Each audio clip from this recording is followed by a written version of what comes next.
Hello, welcome to my workshop. I'm Loz, and as always, you're welcome in Grumpa's workshop. Right, it's been a couple of 5 weeks, I think, since my last post, and I think it's time I gave you an update. It's going slowly, but you might be able to see some little bits of the progress in the corners of my new workshop. Trying to think. Yeah, I had my week's coach holiday in Holland for the Dutch Bulb Fields in Amsterdam. That was great. Came back with whooping cough, which was a fortnight of absolute horror, followed by, well, all the way up until now, just feeling washed out and chronically fatigued, and I've picked up a water infection, which hasn't helped my mood at all. So I'll try and smile. It's slowly getting there. I did manage, so, right.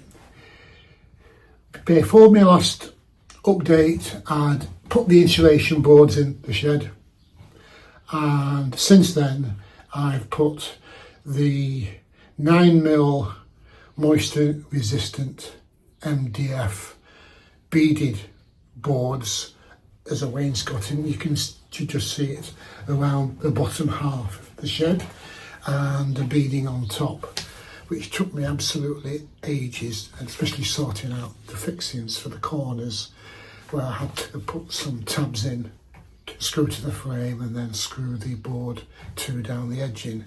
Power's in. I've got 3 double socket outlets, and I've painted it. I've lost the tin. It was, internet caught my eye.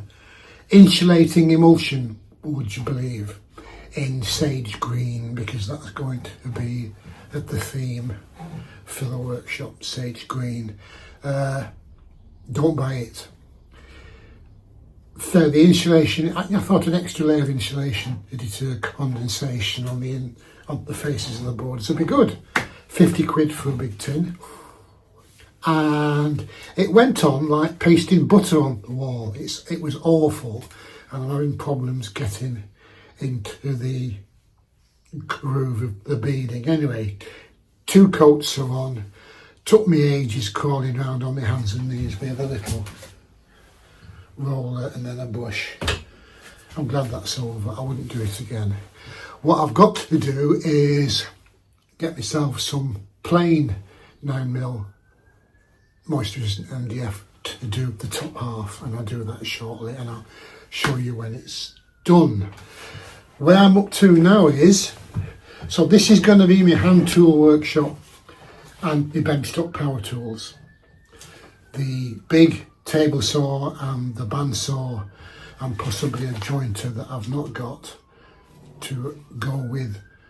Well, that's to upgrade a 4-inch jointer that's now the use no ornament, and my 12-inch lunchbox planer thicknesser. They'll stay in there, connected up to a big bin. That's good. I'm having I'll show you the inset, probably having my workbench, which is my little Shoutout workbench, which I'm still pleased with, along the wall under the window.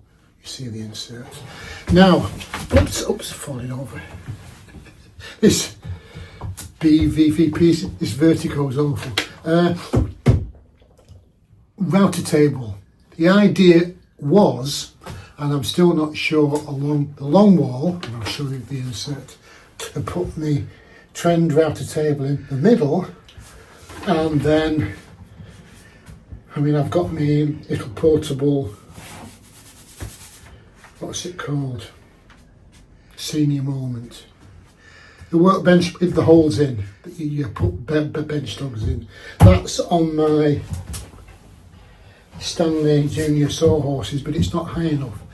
So I'm thinking of putting a workbench either side of my router table at the same height, with space underneath to hold the Bosch pillar drill, the miter saw and my little mini lathe along the wall, store them underneath when they're not in use, and then I've got 3.5 metres of continuous worktop to play with for assembly, etc. I'm not too sure whether to go and get cheap knock it up yourself kitchen base units, or to do it myself out of 3x2s and MDF. I'm not sure on that.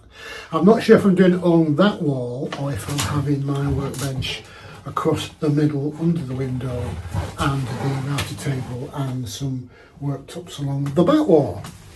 So over the next couple of weeks I'm going to be playing around with that. And watch this space, you'll see what I decide. Now, I've not done this for a long time. I'm going to give a shout out. I spend far too much time on YouTube and I have a soft spot for small YouTubers like myself, and I like to help get them up to 1,000 subscribers just to encourage them. So I'll give you two first. Adam Lynch. Now he's over 1,000 subscribers. I don't know his proper title. He runs courses. He's a professional, but he does restoration joinery. So he's the guy when you've got a grade 2 listed building with a load of rotten sash windows and period doors and architraves and stuff that need repairing as they were. He does that largely with hand tools. If you see him, he's a guy that has like a 15-foot wall behind him full of all those little moulding planes. You know, the sorts of moulding planes that a lot of YouTubers get just to post up as the backdrop and they never use them. Adam buys them, refurbishes them, and he uses them. And I think his latest video is about handsaws, big ones. So he's worth going. That's Adam Lynch. I'll put a link in below. He's around 780 odd subscribers at the moment, and he posts quite regularly, and he's well worth sticking on. It costs you nothing, and it encourages him. Next one is, now I don't know his name, but his YouTube channel is called Blethers from the Shed. He's a Scot with a lovely accent, and he sits in his shed and he collects, buys and sells antique tools at car boots and fairs, and he pops up with nice little short videos just giving a brief summary of the things he's just taken on, and it's really interesting. No more than 5 minutes. Blethers from the Shed. He's at 473, so if we can get him over 500 and encourage him, that's great. Now, a couple of guys like myself who are just in a shed and doing random stuff. Jamie's videos, he's at 595. He's not a heavy poster, once every couple of weeks, once a month, but he needs the encouragement, and he's interesting and he's trying stuff out. So give Jamie from Jamie's videos a try. And then last call from Wooden Wolf. He's only at 379. He's working out of a little shed. Recently had a health issue with a heart attack, and he's getting back, and give him a bit of love. Just do a sub. Doesn't cost you out, and his back catalogue is quite interesting as well, as is Jamie's. Adam Lynch is brilliant. So there you go. Thanks for watching. If you're not subscribed, please subscribe. It all helps the algorithm. I'd like to push up to the 1,500. If you make a comment, I always respond in the comments. It's nice to chat. I'm doing it for the crack, really. It's nice to chat.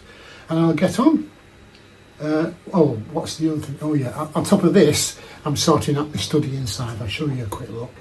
That's having a major look around, a major work around, and I've had to move my indoor tools onto the landing.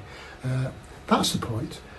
I started collecting these little birch stacker boxes. They're really cheap on Amazon. I picked that up from Octavian Dan.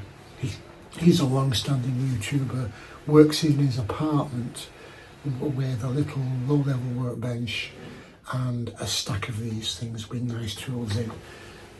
He does some nice stuff, but I picked it up. The idea was, until I knew what I was doing regarding a proper toolbox, I'd do them. Now I've invested in them, I don't think I can give them up. Anyway, we'll see about that. I'll work my way through that box and show you the stuff I've been acquiring over the past couple of years and get some advice from you on what's left to buy. So that's enough. Catch you again. You crack on in your workshops. Let me know what you're doing. I'm almost sorry I insulated the workshop. It's really warm, isn't it? Unlikely with the Pennines at this time of year, but there we go. Catch you again. I've blathered on too much. See you again. You take care, guys.